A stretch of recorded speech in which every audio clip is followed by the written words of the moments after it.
After ইফেক্টের সময় সাপেক্ষ এবং প্যারাদায়ক কাজ হলো সম্পূর্ণ ভিডিওতে কাস্টম টেক্সট অ্যানিমেশন করা বা ক্যাপশন অ্যানিমেশন করা, যার একটা পার্মানেন্ট সলিউশন হিসেবে একটা প্লাগইন আপনাদের সামনে এনেছি, যেটাতে আপনার সরাসরি এসআরটি ফাইল ইম্পোর্ট করতে পারবেন। আমার কাছে মনে হয় যারা ক্যাপশন নিয়ে কাজ করেন তাদের জন্য এটা একটা বেস্ট প্লাগইন হতে চলেছে। চলুন শুরু করা যাক। ওকে, যাদের এসআরটি ফাইল রয়েছে তারা এই স্টেপটি এখন স্কিপ করতে পারে। প্রিমিয়ার প্রোতে যে টেক্সট প্যানেলটা রয়েছে সেখানে ক্যাপশন অপশন থেকে আমরা এটাকে এক্সপোর্ট করে নেব। সেক্ষেত্রে থ্রি ডটে ক্লিক করব, দেন এখান থেকে এক্সপোর্ট, দেন এসআরটি ফাইলে আমরা এটা কিন্তু এক্সপোর্ট করে নেব।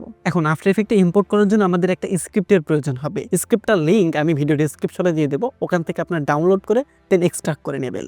স্ক্রিপ্টটা ইনস্টল করার জন্য আমাদেরকে যেতে হবে আফটার ইফেক্টের ফাইল মেনুতে, then script, then install script file, এখানে ক্লিক করতে হবে। আপনাদের যে এক্সট্রাক্ট করা ফাইলটা রয়েছে ওটা আপনাদেরকে সিলেক্ট করে দিতে হবে। এরপর কোনো পারমিশন চাইলে সেই পারমিশনগুলো দিয়ে নেবেন, দেন আফটার ইফেক্টটা রিস্টার্ট দেবেন। রিস্টার্ট দেওয়ার পর উইন্ডো থেকে একদম নিচে গেলে আপনারা সেই স্ক্রিপ্টটা দেখতে পারবেন। যদি এই স্ক্রিপ্ট বা প্লাগইনটা খুঁজতে আপনাদের অসুবিধা হয় সেক্ষেত্রে ফাইল মেনু থেকে আবার স্ক্রিপ্টে যাবেন, দেন রান স্ক্রিপ্ট এখানে ক্লিক করবেন। এরপর স্ক্রিপ্টটা সিলেক্ট করে দেওয়ার পরেই কিন্তু আপনাদের সামনে এই প্লাগইনটা শো করবে।